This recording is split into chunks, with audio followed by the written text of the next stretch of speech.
At dinner, my mom leaned across the table, her eyes sharp and unblinking, and snarled, "Your success means nothing. Lila's the only daughter who matters." My fork froze midair. For years, I had learned to swallow the bitterness, to nod politely, while they worshipped Lila for the tiniest scraps of achievement. But something inside me snapped that night. I set my fork down, looked her straight in the eye, and said, "Then watch me cut you out forever." The silence that followed was deafening. My dad stared at his plate like the words weren't meant for him. Lila smirked, basking in the glow of being their golden girl. They thought I'd stay quiet as always. They thought I'd keep playing the role of the invisible daughter. But what came next? It didn't just shake their perfect image of family. It burned it to the ground. Growing up in my house felt like playing a game where the rules were always rigged against me. From as early as I can remember, Lila was the sun in our family's sky, and I was just a shadow, forced to orbit her light. Every little thing she did was treated like a miracle, while my accomplishments slipped through their fingers like they didn't even exist. When I was 9, I won the spelling bee at school. I came home glowing, holding my tiny plastic trophy like it was gold. My dad barely looked up from his newspaper before saying, "That's nice, sweetheart." That same week, Lila painted a crooked rainbow in art class. My mom framed it, hung it in the living room, and invited the neighbors over to see Lila's gift for creativity. I still remember standing there staring at that painting, feeling like my win had already evaporated. Birthdays told the same story. Mine were always practical clothes a size too big, school supplies a $20 bill tucked into a card with no thought. Lila's birthdays, though. Balloons, cakes with her favorite themes, and expensive gifts she didn't even ask for. I got a used bike at 13. Lila got a brand new laptop at 10, and every time I dared to question it, Mom's answer was the same. "She's special, Maya. Don't be jealous." Even when I worked harder, it was never enough. I brought home straight A's on my report cards year after year. The response, a distracted good job, before the conversation turned back to Lila's potential, when Lila scraped by with C's. My parents threw her a pizza night to celebrate her effort. It was maddening, like I was being punished for not needing their help. The favoritism wasn't just obvious, it was suffocating. At family dinners, relatives would ask about school or sports, and my parents would beam about Lila's ballet recital or her leadership skills in group projects. I'd sit there invisible, chewing my food, while they bragged about my sister like she was destined for greatness. The worst part, deep down, I wanted their approval so badly it hurt. I told myself if I just worked harder, if I just achieved more, maybe they'd finally look at me the way they looked at her. But no matter how many medals I won, how many essays I aced, or how many shifts I picked up at my after-school job, I remained the backup daughter, the one they could ignore because I'd figure it out on my own. That's how I grew up, trained to believe that Lila was the star, and I was just lucky to exist in her orbit. But as I got older, I started to realize something dangerous. Being ignored gave me freedom, and freedom meant I could build something bigger, stronger, and more unstoppable than they ever imagined. By the time I was 15, the differences between Lila and me weren't just obvious, they were painful. That was the year I got my first part-time job at a diner down the street, wiping tables and serving coffee for tips. I wanted my own money because I already knew asking my parents for anything meant hearing, "We're tight on cash this month," followed by Lila walking in with a new pair of designer sneakers. I remember saving for 3 months just to buy myself a secondhand phone. Every extra shift, every dollar in tips, I tucked it away in an envelope under my mattress. The day I finally bought it, I felt unstoppable. Meanwhile, Lila complained that her phone case didn't match her outfits. 2 days later, Mom took her shopping for the newest iPhone and a dozen accessories. It was the same story when it came to school. I had to apply for scholarships on my own, staying up past midnight to write essays and double-edged check financial aid forms. Dad's only advice: don't expect too much help, Maya. College is expensive. But when Lila decided she wanted to go to a private arts academy with a 40 tuition bill, my parents didn't hesitate. They took out a loan, hired someone to help with her application, and told her, "Don't worry, baby. We'll handle it." And they did. They handled everything for her tuition, car, clothes, even gas money. When I turned 16, I scraped together enough from my diner shifts to buy a used Toyota with 180 miles on it. I still remember driving it home, proud even though the muffler rattled like it was ready to fall off. A month later, for Lila's sweet 16, they surprised her with a brand new Jeep, wrapped in a giant red bow. The photos made it to Facebook. My Toyota. I parked it down the block so I didn't have to hear Lila's friends laugh. The worst part wasn't the gifts, it was how my parents reacted to our choices. When I worked late hours, came home exhausted, and pulled straight A's, they called me independent, like it was a polite way of saying I didn't need their support. When Lila skipped class, changed majors 3 times, or complained about how stressful her life was, they bent over backward to rescue her. Sometimes I wondered if they even realized what they were teaching us. To me, fight for everything. Expect nothing and prove yourself over and over again. To Lila, the world will always catch you no matter how many times you fall. And maybe in a twisted way, that imbalance shaped both of us perfectly. Lila learned to depend. I learned to survive. She was their golden child, polished on the outside, but hollow within.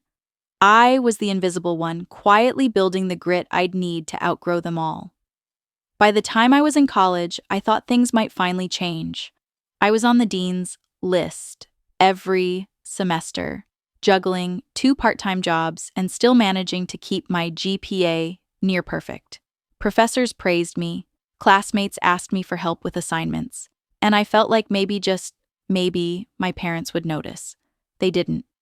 When I called home to share that I'd landed a competitive internship at a respected firm, Mom's response was so casual it stung. "That's nice, Maya. Did you hear Lila's organizing a fundraiser at her school? Everyone says she's such a natural leader." I stood there holding the phone, wondering how fundraising cupcakes could possibly outshine the hours I'd spent proving myself. Every time I achieved something, the pattern repeated. I brought home awards, certificates, glowing recommendations. My parents would nod, smile faintly, and then immediately pivot back to Lila. When she passed a class, she nearly failed. They treated it like she'd won a Nobel Prize. When she painted a mural for a friend's coffee shop, they threw her a family dinner to celebrate her artistic vision. It wasn't just disappointing, it was humiliating. I remember one holiday dinner when relatives asked how I was doing. I started to explain about the internship, about the real projects I was trusted to work on, and Dad cut me off mid-sentence. "But have you seen Lila's designs? She's got a real eye for aesthetics." Everyone turned toward Lila, and I sat there invisible again, stabbing my fork into cold potatoes. The message was clear. No matter how hard I worked, my success was background noise compared to Lila's theatrics. They didn't want to hear about financial reports or client presentations. They wanted glitter applause and a stage where Lila could shine, even if it was a performance with no substance. And here's the bitter truth. The more they ignored me, the more determined I became. Each dismissal added fuel to the fire. I stopped chasing their approval and started chasing something bigger. The idea that one day my success would be so undeniable, so overwhelming, that they couldn't ignore it even if they tried. But at the time, I was still that daughter sitting at the dinner table watching my parents beam at Lila like she carried the family legacy while I quietly carried the weight of building my own future. Little did they know their neglect was sharpening me into something they'd never be ready for. Graduation day was supposed to be one of the happiest days of my life. I had worked myself to the bone. 4 years of sleepless nights, essays polished until dawn, and weekends sacrificed to part-time jobs just to afford books and rent. I'd earned my honors, cored my cap and gown pressed neatly, and I reserved 3 front-row seats for the people I thought mattered most. My mom, my dad, and my sister Lila. I called them the week before, reminded them of the schedule, even sent the parking details. Mom said, "Of course, honey. We wouldn't miss it for the world." I believed her. That morning, as I waited in the staging area, my phone buzzed. It was a text from Mom. "Can't make it today, sweetie." Lila's got a meeting with a potential investor. This could be huge for her future. Well, celebrate your graduation later. So proud of both our successful girls. XO. I read it 3 times, my stomach sinking lower with each word. Lila's meeting some coffee shop chat with a wannabe entrepreneur was more important than watching me walk across the stage after years of hard work. When my name was called, I stepped onto that stage and scanned the crowd. Families cheered, waving balloons, holding bouquets, crying tears of pride. And in the 3 empty chairs I'd saved, there was nothing. No clapping, no smiles, no flowers, just empty space. A painful reminder that I was alone. The dean shook my hand and whispered, "Congratulations, Maya. Outstanding work." I forced a smile for the camera, but inside I was hollow. I wanted to run off stage, tear off the cap and gown, and scream that none of it mattered if the people you loved refused to care. Afterward, I stood outside with my diploma in hand, watching classmates laugh and hug their families, snapping pictures that would hang in living rooms for years to come. I slipped away quietly, got into my rusty Toyota, and drove home with my diploma on the passenger seat. It looked more like a participation ribbon than the proof of blood, sweat, and tears it really was. That drive home changed me. Somewhere between the empty parking lot and my lonely apartment, I realized I couldn't keep waiting for validation that would never come. My parents had made their choice. Lila was their legacy. I was their afterthought. So I made a choice too. From that day forward, I decided to live for myself, not for them. I would build a future so strong, so undeniable, that when they finally turned around to notice me, it would already be too late. After graduation, I cut contact to the bare minimum. No weekly calls, no dropping by on holidays, no desperate attempts to make them proud. Instead, I poured everything I had into building my own life. At first, it was brutal. I worked 60, sometimes 70 hours a week, days at my entry-level job, nights spent studying business finance and real estate on my own. My apartment was so bare it looked temporary. A mattress on the floor, a fold-in chair for a desk, and a secondhand laptop that overheated if I opened more than 2 tabs. Dinner was often ramen or peanut butter sandwiches, while Lila was sipping lattes and posting photos from rooftop bars. I was hunched over spreadsheets, teaching myself market trends until 2 in the morning. My first big risk came 6 months later, a rundown duplex on the edge of town. I scraped together every cent I'd saved, 12-0 cash, and took out a high-interest loan for the rest. The place was a disaster. Peeling paint, broken plumbing, and an electrical system that looked older than me. Contractors quoted repairs that I couldn't afford, so I learned to do most of it myself.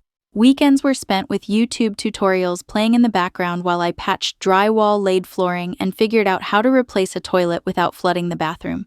My hands were blistered, my back ached, and sometimes I cried out of sheer exhaustion.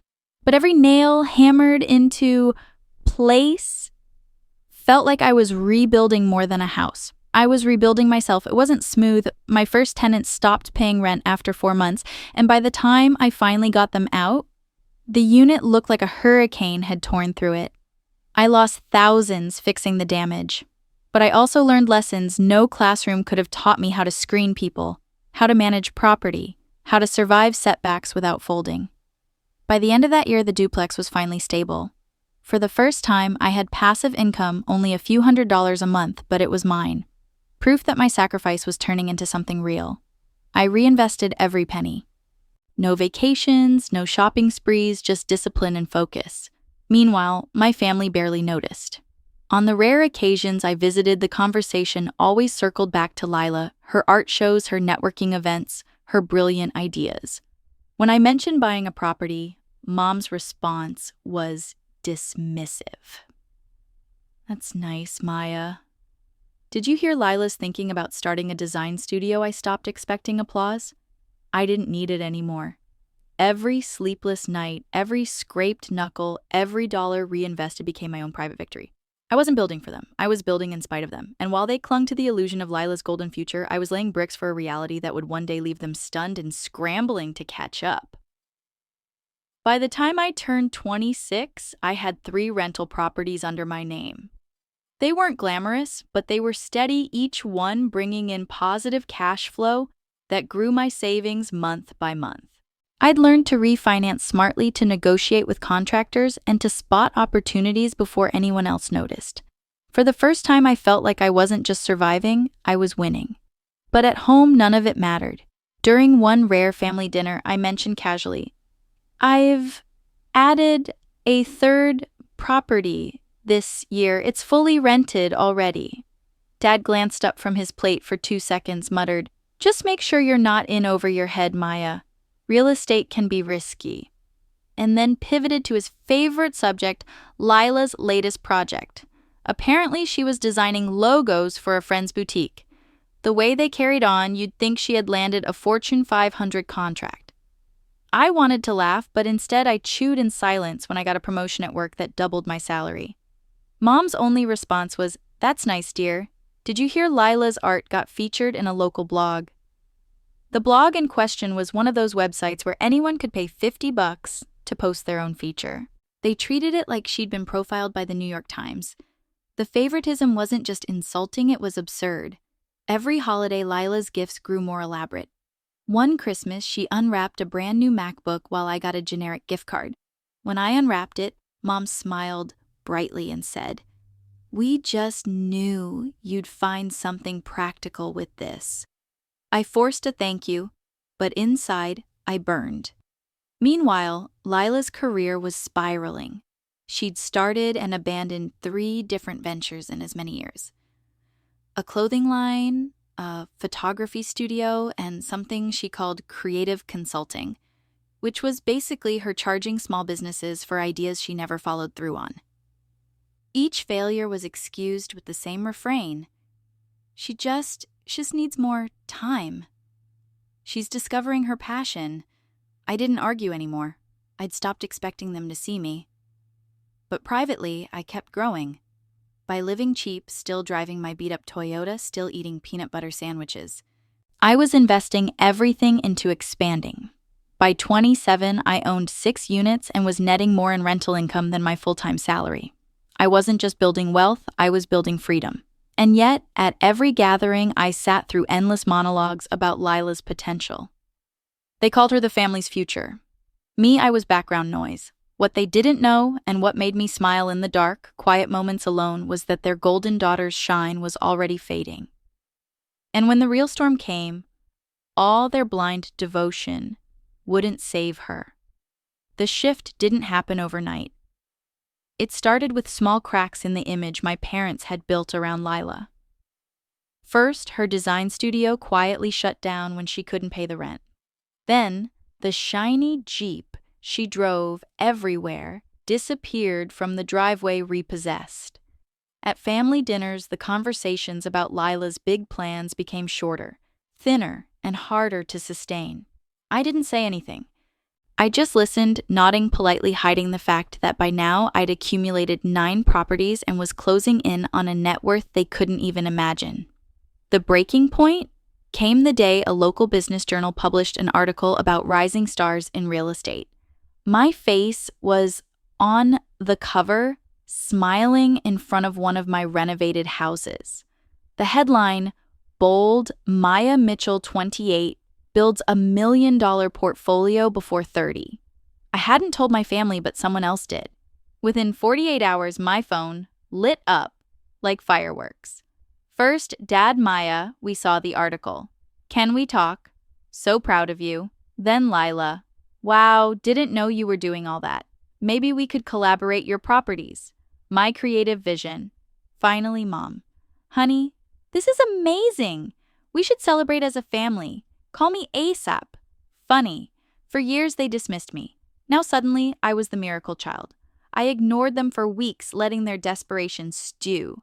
But when I finally agreed to meet for dinner, the truth spilled out fast. They weren't there to celebrate me. They were drowning. Dad's business had collapsed under debt. Mom's spending habits had spiraled out of control. Credit cards, max loans unpaid, and Lila, she hadn't worked in months, still living at home, draining what little money they had left. At first, they tried the proud parent routine. "We always knew you'd be successful, Maya." Mom cooed, her smile stretched too wide. Dad chimed in, "Your mother's right. We couldn't be prouder." Then, as if on cue, Lila slid her laptop across the table with a PowerPoint she clearly threw together in a panic. "I have this idea," she said. "If we combine your business with my creative brand, we can dominate the market. You handle the money, I'll handle the image." I nearly laughed out loud, but the mask slipped soon after. Dad's voice cracked when he admitted, "We're in serious trouble. The bank sent us a foreclosure notice. We need 160,000 to save the house. Maya, you're our only hope." Mom reached for my hand, her eyes glossy with crocodile tears. "Please, sweetheart, we made mistakes, but family sticks together. You wouldn't let us lose everything, would you?" Lila leaned in, her smirk replaced with raw panic. "Maya, if you help us, I'll work for you for free. I'll prove I can pull my weight." I sat back, my heart pounding, but not with pity. With clarity for the first time, they needed me more than I ever needed them, and I knew exactly how I'd answer. I looked at the three of them across the dinner table, my parents pale with fear, Lila wringing her hands like a child about to be scolded. For a moment, I almost let the old version of me speak up. The daughter who longed for approval, who would have sacrificed herself for a shred of recognition. But that girl was gone. I leaned forward, my voice calm, but sharp. "Do you remember my graduation?" I asked. "When I saved you front row seats and you skipped it because Lila had a coffee meeting with some investor? Do you remember telling me that my success meant nothing? That Lila was the only daughter who mattered?" The color drained from Mom's face. Dad stared at the table. Lila whispered, "That was different." "No," I cut in. "It wasn't different. You made your choice years ago. You invested in her, and now your investment has failed." Silence, just the clink of silverware as a waiter refilled our water glasses, completely oblivious to the storm brewing at our table. Mom tried again, her voice trembling. "We'll pay you back with interest. We'll sign over the house. Lila will work for you. Anything, please, Maya. Don't let us lose everything." But I was done bargaining with ghosts. The time to support me was when I was building all of this from nothing. You laughed, you ignored me. Now you want in, that ship has sailed and it's not coming back. I stood, tossed a few bills onto the table for my meal, and walked out, leaving them frozen in disbelief. Weeks later, I drove past their old house. A bright yellow foreclosure sticker was plastered on the door. The yard, once manicured, was overgrown. Out front, Lila was hauling boxes into Dad's beat-up truck. The Jeep was long gone, repossessed. My parents shuffled around like ghost faces, drawn with exhaustion. For the first time in my life, they looked small. Meanwhile, I was moving into my new home, a 900 modern house with glass walls overlooking the city, a pool in the backyard, and enough space to breathe freely. My office overlooked the skyline where I managed my growing portfolio. In the garage sat a sleek, black Porsche I bought, with cash, a reward to myself for every night of struggle they never saw. Sometimes emails from Mom slip into my inbox, from new accounts, pages of apologies, promises to change. Please, for one last chance. I don't reply. Dad even showed up at my office once, looking thinner, older, broken. Security escorted him out before he made it to my desk. And Lila, she's working part-time at a craft store, making minimum wage, posting inspirational quotes about finding yourself on Instagram. I don't smile out of cruelty. I smile out of freedom. They chose to build their world around a golden girl. They let me become invisible. And now I've built a world where their absence doesn't matter. They always said my success meant nothing. Turns out, it means everything, because it's the one thing they can never take from